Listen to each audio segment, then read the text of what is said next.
decimos gracias por acompañarnos. Presentamos el informe con los temas de actualidad y después los debatimos aquí en la mesa.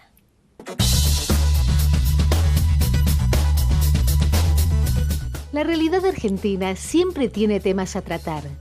En la semana del 2x1, la inflación, el PAMI y las próximas elecciones aparecen en la agenda.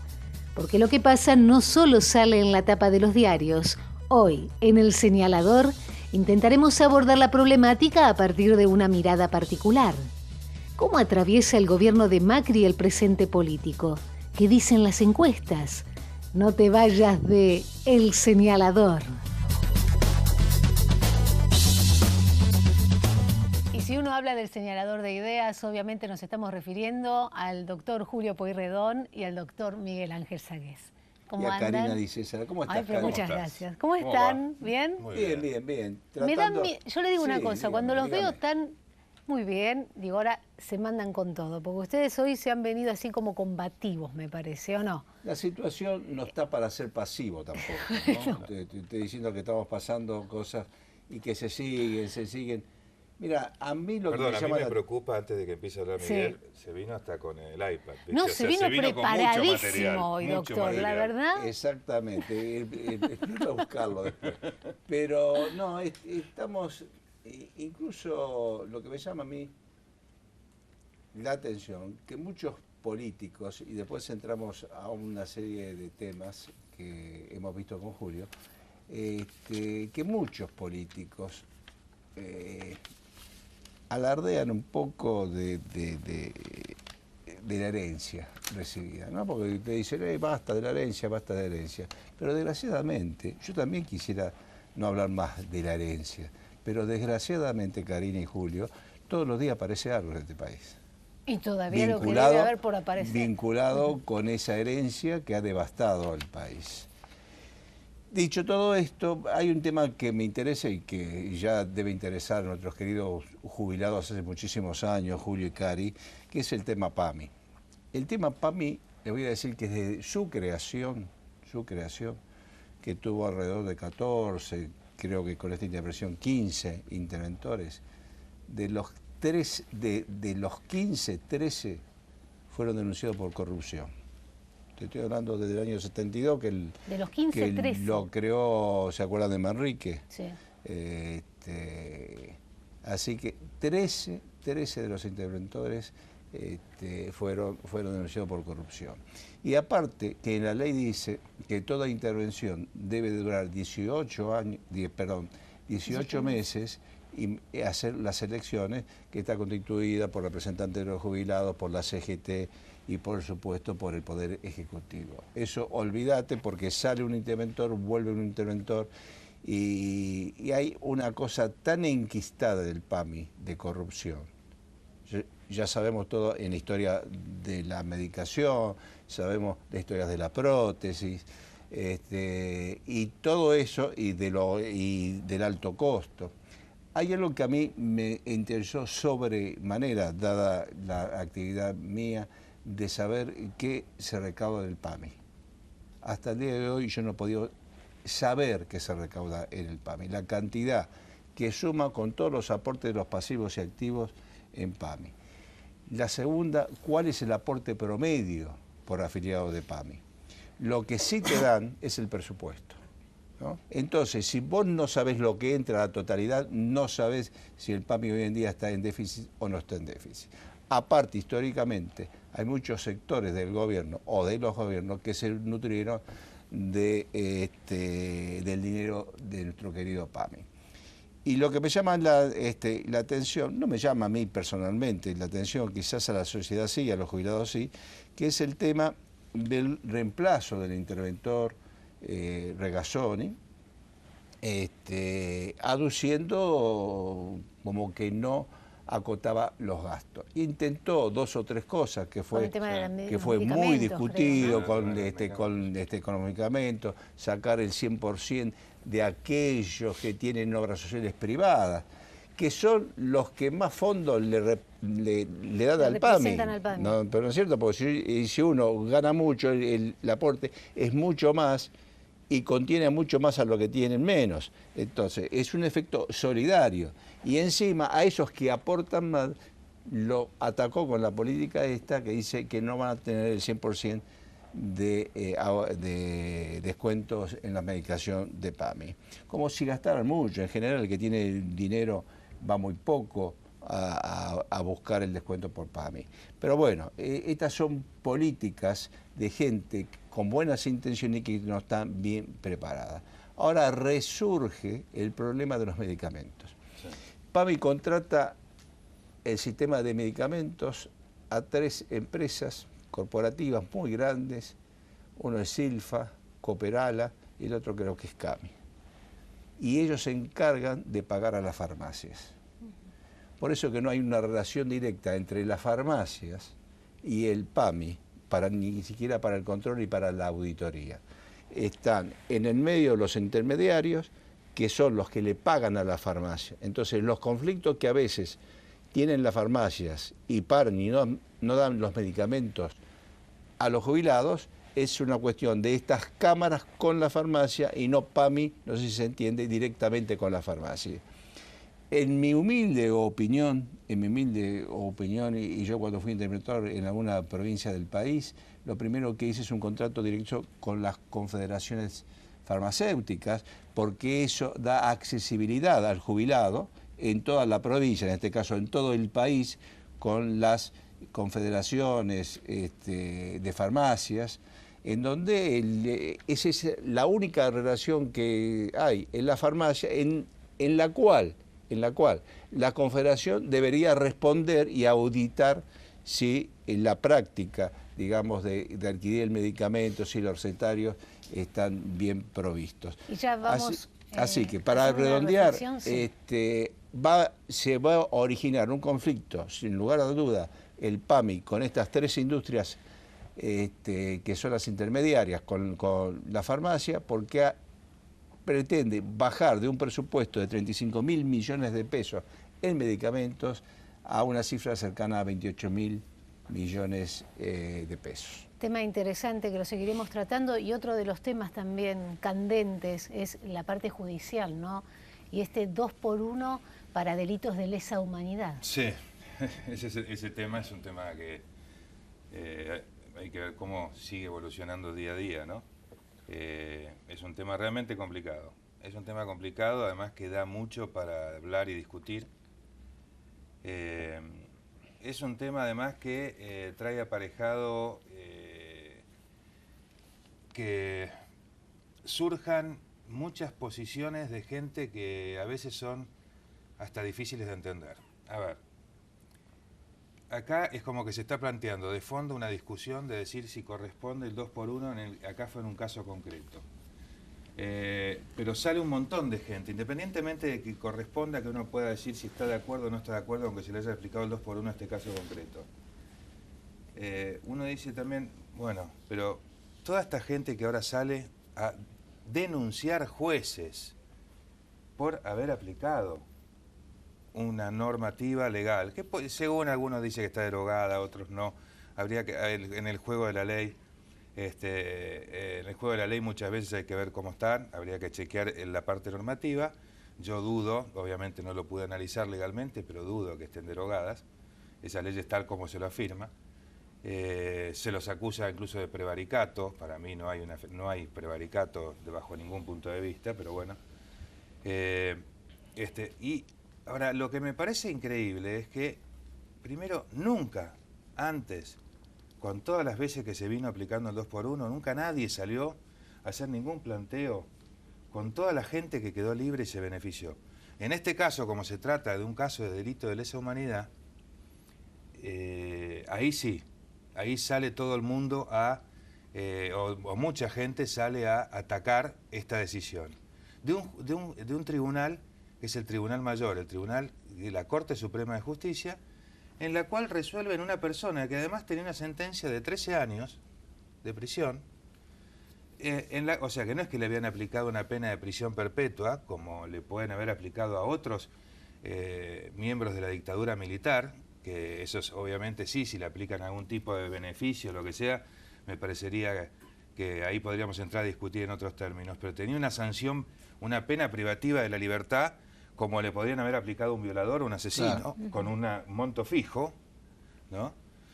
Entonces, es como que todo el mundo sale poco menos que a atacar a la Corte, todo el mundo sale a atacar la decisión, se quiere salir a generar leyes, y entonces uno se plantea y dice, ¿tenemos que seguir con esto? ¿No podemos terminar con esto? Ahora, y esto es una opinión, cualquier militar por el solo hecho de haber sido militar entre el año 75 y el año 83 está a riesgo de ser sometido a un problema de tipo legal de esta naturaleza, o sea que pueda ser procesado y estar detenido e incluso ni siquiera tener un beneficio procesal normal de un delincuente cualquiera.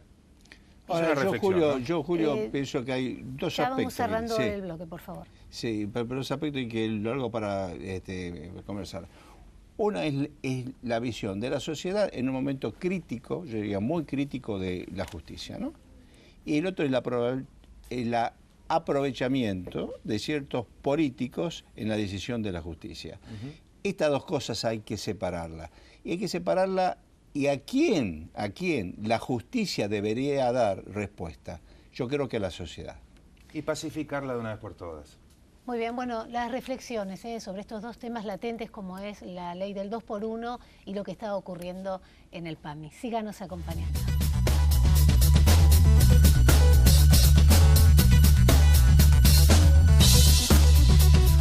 Auspicia este programa Banco Provincia.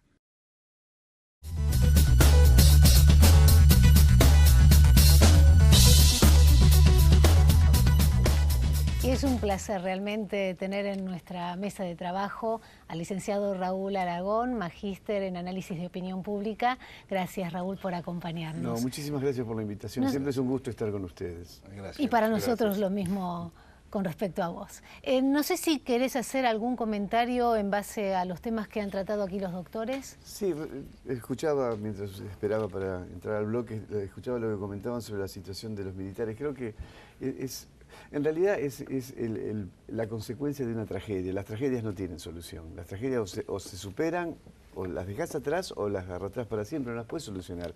Entre el 76 y el 83 la Argentina, o 74 y el 83 la Argentina vivió una tragedia, consecuencia de las guerras periféricas que expresaban la Guerra Fría, ¿no? Es decir, en toda América Latina hubo esta inserción o llegada de expresiones de izquierda que de alguna forma eran motorizadas por el bloque de izquierda, por el bloque comunista, y la reacción de la derecha generó tragedias en todos los países latinoamericanos, en el nuestro particularmente con mucho dolor, y eso o lo dejamos de lado o la vamos a arrastrar para siempre, porque la solución de Menem, el indulto tanto a los militares como a las dirigencias de las organizaciones armadas, no era una buena solución, pero era la mejor solución posible, era la menos mala, era la que superaba, dejaba de lado la tragedia. Y bueno, vivimos una tragedia, no tiene arreglo, no hay justicia en la tragedia.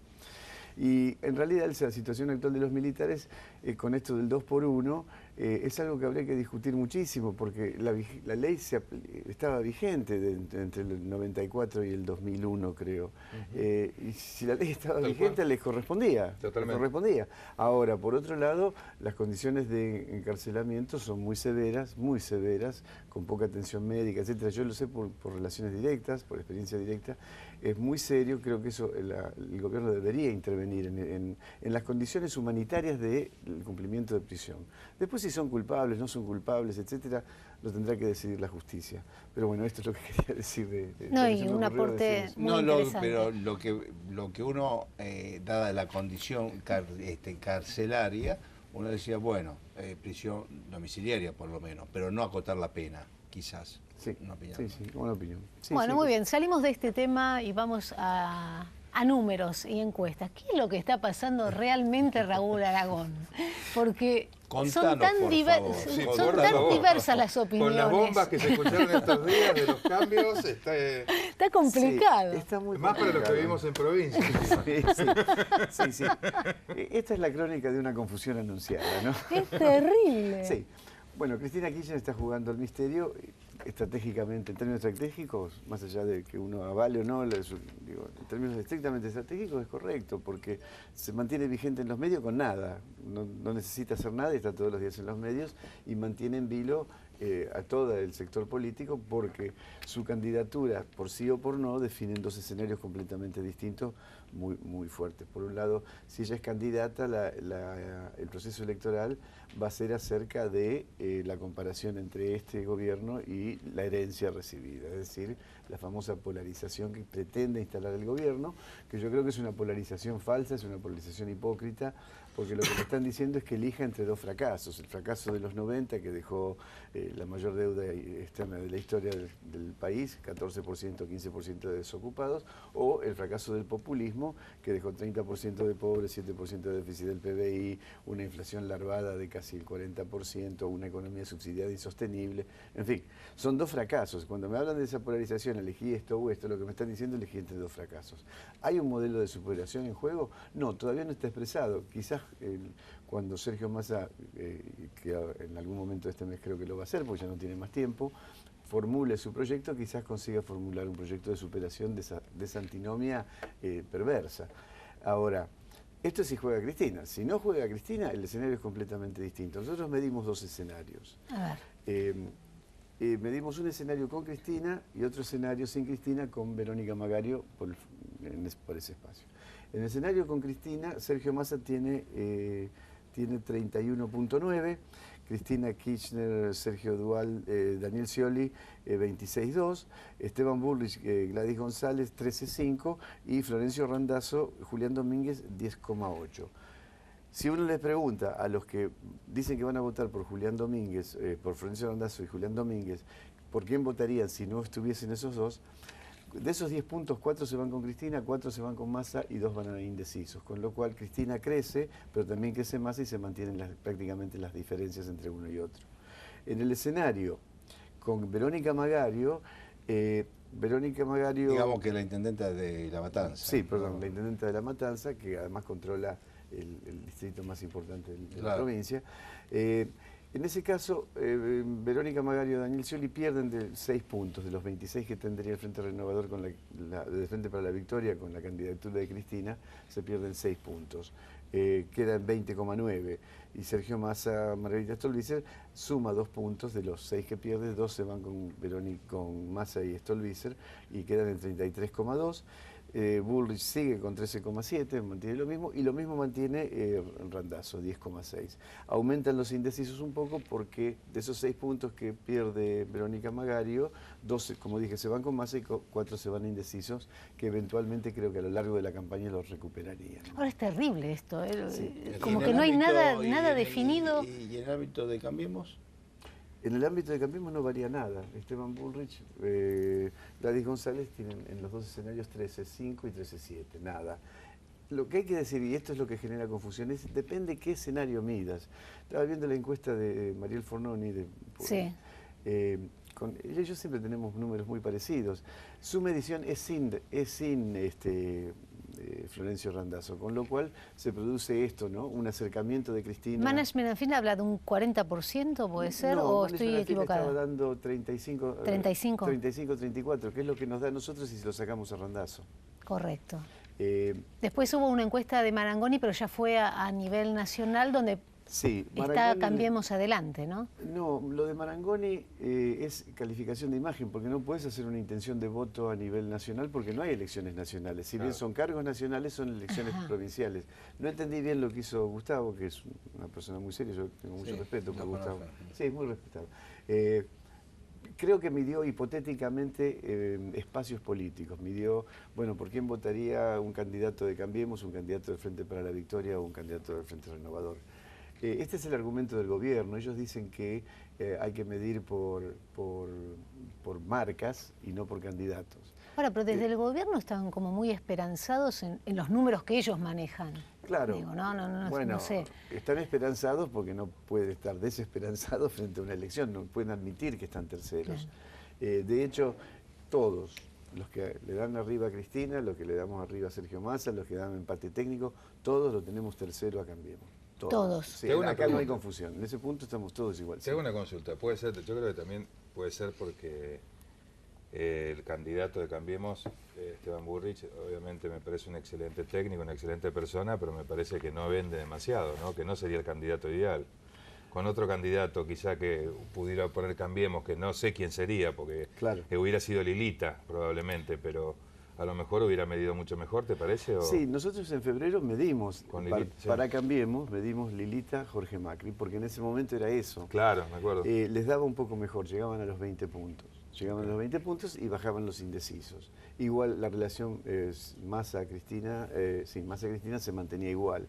Lo que varía cuando sube Cambiemos es la cantidad de indecisos. ¿Qué lectura haces de por qué Massa se mantiene tan ahí, a pesar de que la verdad que en este último tiempo yo no le he visto hacer nada demasiado importante ni nada? Quizá por eso, porque ha sido más lo que le he visto a Massa impedir que hacer. No sé si ustedes coinciden, pero... Sí, lo que ha hecho sea, Massa, según me dicen de algunos referentes del masismo, algunos colegas que trabajan por el masismo, que fue una decisión estratégica apartarse porque vio venir toda la conflictividad que hubo a lo largo de marzo y abril, y fue muchísima la conflictividad social.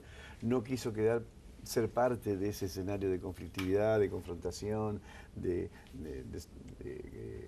tensión en la calle, etcétera. Él se apartó de eso, pretendió preservarse, los números parecerían indicar que lo logró, que se preservó. Ahora hay más crítica, Raúl, en el pase de Stolbizer por su gente, por el GEN, a Massa, que de Massa a Stolbizer, digamos. Sí, ¿no? yo creo que sí. Eso es inmedible, pero sí, por lo que uno conversa aquí y allá, tiene la impresión de que no es tan sencillo para el electorado de Stolbizer, el electorado del GEN, acompañarlo a Massa. De todas maneras, creo que hay conciencia de que Stolbizer necesita estar ahí, porque si no, no estaría. Pero quizá era Desaparece, más ¿no? creíble en otro sector político. Para mí, es una opinión personal, ¿no? Sumada a otro sector. Sumado a otro sector político y no al peronismo de Massa. Es lo que pienso yo. El tema, cuando hay elecciones, tiene que haber candidatos. Este es el tema.